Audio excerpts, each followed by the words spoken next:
donc Monique Pinson-Charlot et Michel Charlot. Non, Michel.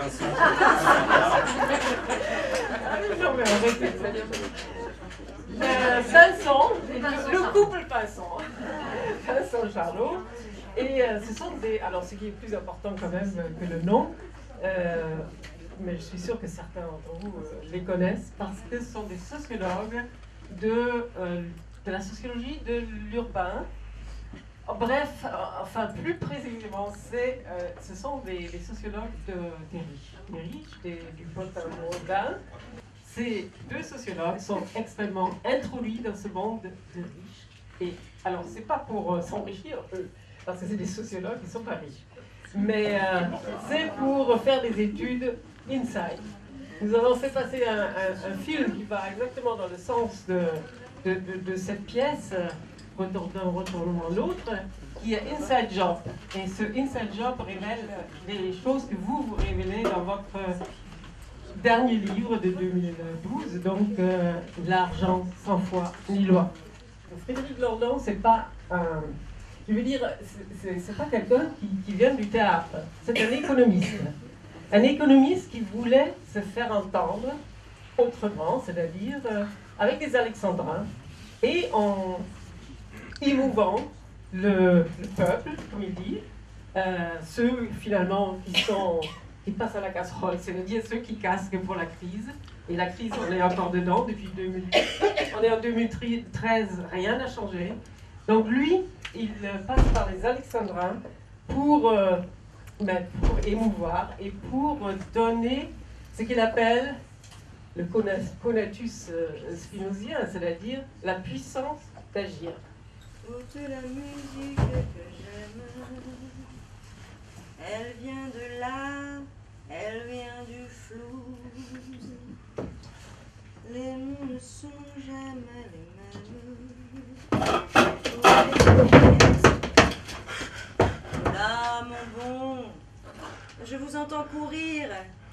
Quelle bonne nouvelle venez-nous vous servir? Monsieur. J'apprécie à son point votre haut dévouement. Parlez donc, parlez vite, n'attendez plus longtemps. Monsieur. Mon bon. Il se... Plaît-il? Le ma quoi? Le marché. Le marché? Il se retourne. Vous n'êtes pas sérieux, ceci est impossible. Notre banque, pauvresse, chose à peine, monsieur, s'en est gavé si bien, s'en est mis jusqu'aux yeux que nous voilà chargés, près de l'indigestion. Un peu comme un égout qui sort de la maison, mais fait soudain un coude et revient au WC. Nous baignons dans la crotte, nous sommes maculés. Censément, des banquiers savent faire 2 et 2. Nous sommes réputés spécialistes des chiffres. Harceler les comptables. Ces produits structurés sont bien trop compliqués. Plus personne ne sait comment les évaluer. La presse est intraitable. Elle est incorruptible. Je sais de sources sûres que je tiens mon fusible. Le bruit vient de partout, des salles de marché, qu'une sacrée bassine vous avez ramassée. On dit que ce trader en est le rétameur, et que par lui la banque passe un seul quart d'heure.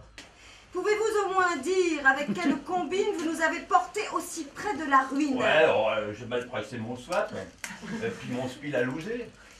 J'étais un peu longue, j'aurais dû sortir. Pour être de la presse, je reste responsable. Je suis un vrai moderne. J'aime le raisonnable. La finance est en soi une chose très belle. Vous êtes la victime de forfaits criminels. Sans une presse libre, le monde disparaît. Monsieur, vous nous sauvez, nous et les actionnaires. Au parachute doré, où est donc ta poignée? Nous nous sommes voués à la modernité. Les guichets sont trop ternes. J'ai choisi les marchés. J'ai laissé les agences vivoter, décrépites et trouver la vraie vie en allant à Wall Street. Oh, j'ai aimé cette vie et ne veux la quitter. Mes petits, vous et moi allons persévérer. La finance nous donne bien plus que de l'argent. Au marché, nous devons de vivre intensément. C'est un monde et un genre, un style d'existence. La race des seigneurs est notre appartenance. Et je laisserai faire que tout ça se perdit Il n'en est pas question.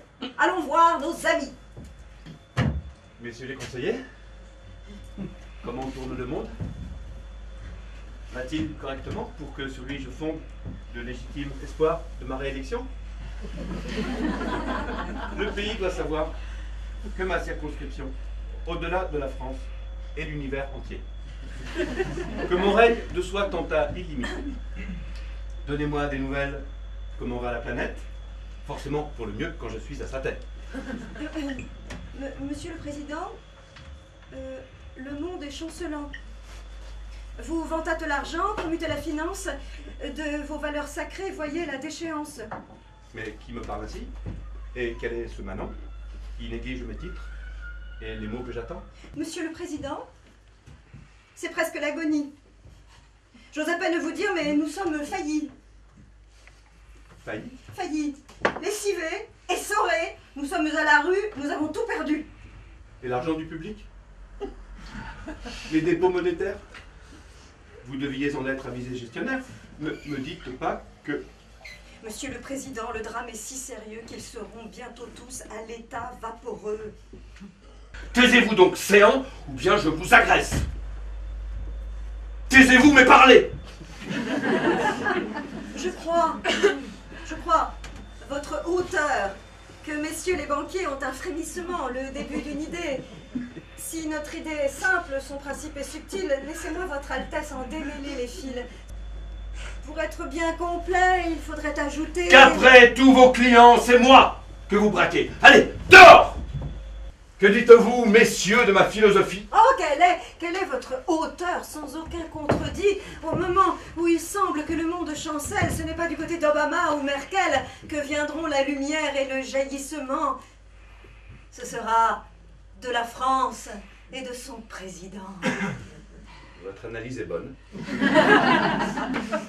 Vous voyez, je me lis, je me suis abstenu. Le pari de l'humour avec lui est perdu. Comprenez, cependant, la part qui nous revient et à qui, pour de bon, le détail appartient.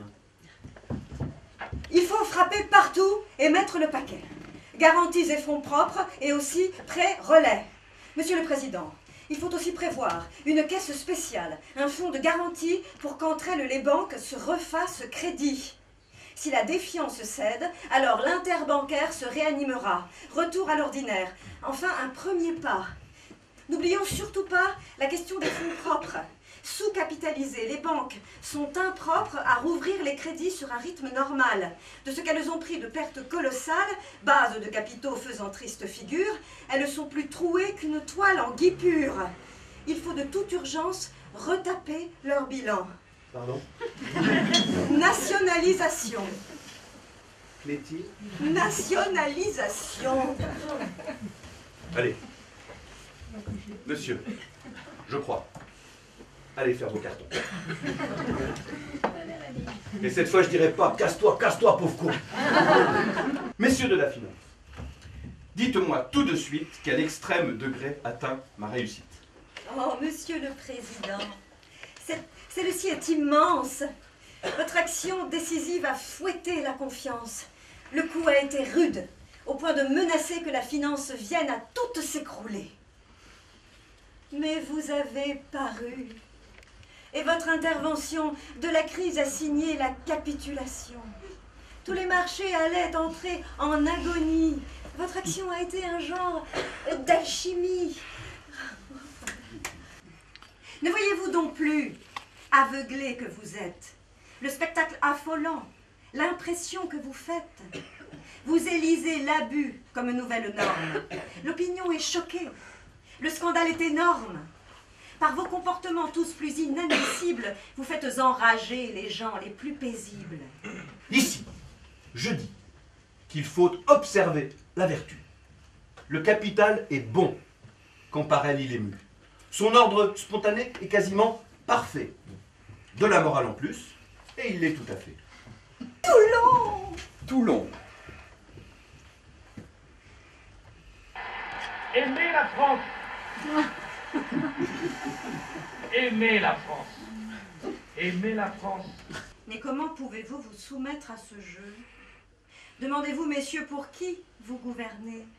À qui le politique a-t-il à s'adresser? Est-ce à des créanciers ou à ses citoyens? Où sont ses vrais devoirs?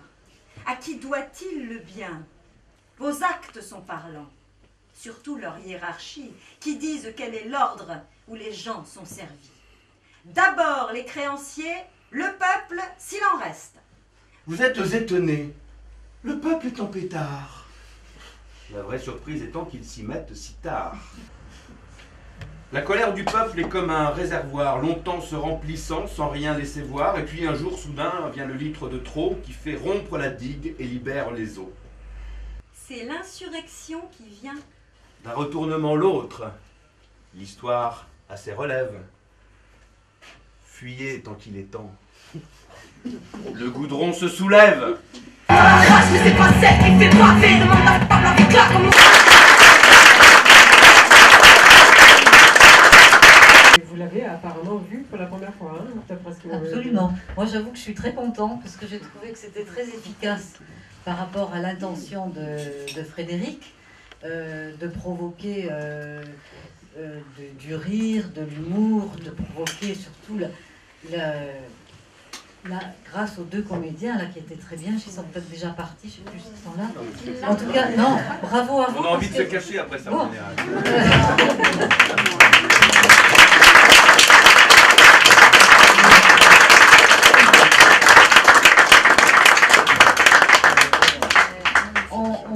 Vous avez trouvé que le grotesque de la situation dans laquelle on se trouve, ce système capitaliste dans cette dérive néolibérale, ce jeu enfantin avec les marchés attaques, qu'est-ce que j'ai relevé, la naturalisation du système capitaliste, l'argent, jamais la notion d'oligarchie, jamais la notion de classe sociale n'apparaît, parce que c'est comme ça dans la réalité de la télévision, de la politique.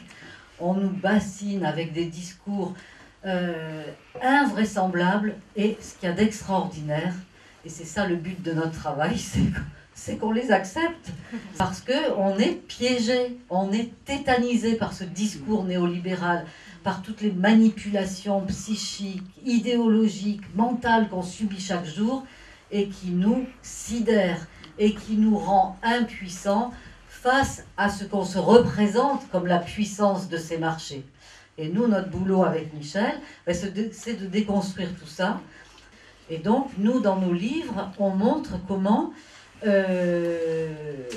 l'argent sans foi ni loi. Pourquoi sans foi? Parce que nous travaillons beaucoup sur le cynisme, le culot de ces gens-là aujourd'hui, la non-culpabilité.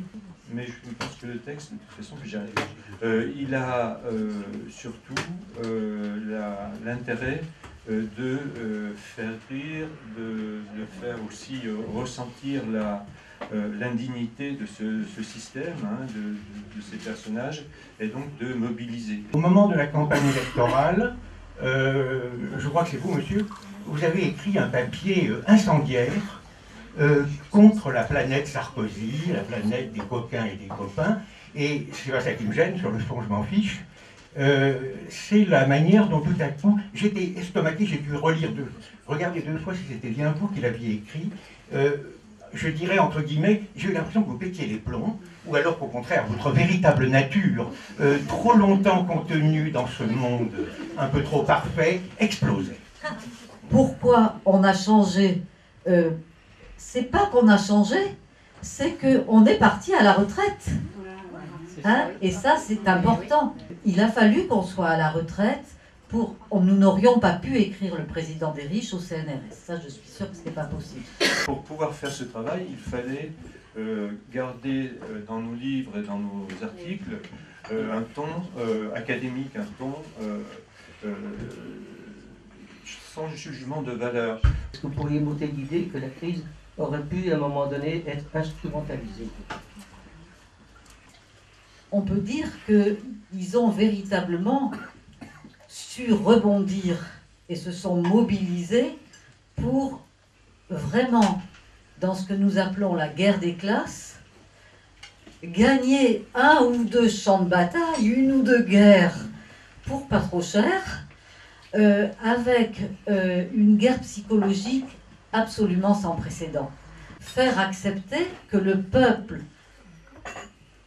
soit d'accord avec les investisseurs, avec ces spéculateurs qui se maquillent sous le titre de créateurs de richesse.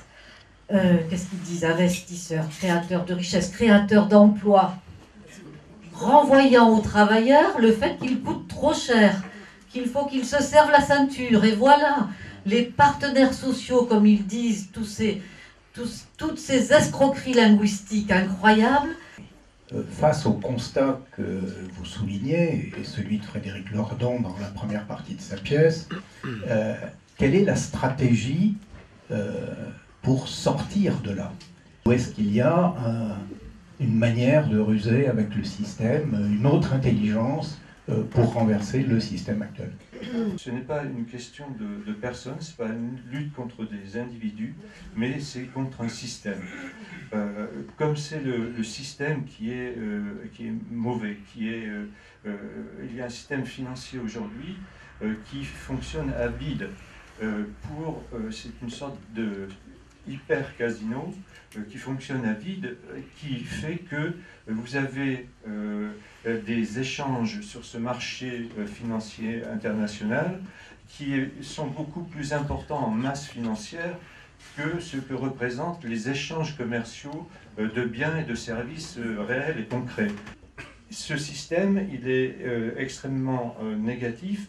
Autrement dit, ce n'est pas contre des personnes qu'il faut se battre, c'est contre des formes d'organisation de l'économie au niveau mondial, c'est-à-dire qu'il faut des révolutions. Il ne peut pas y avoir un accommodement avec ce système. Ce système est vicieux et pourri profondément.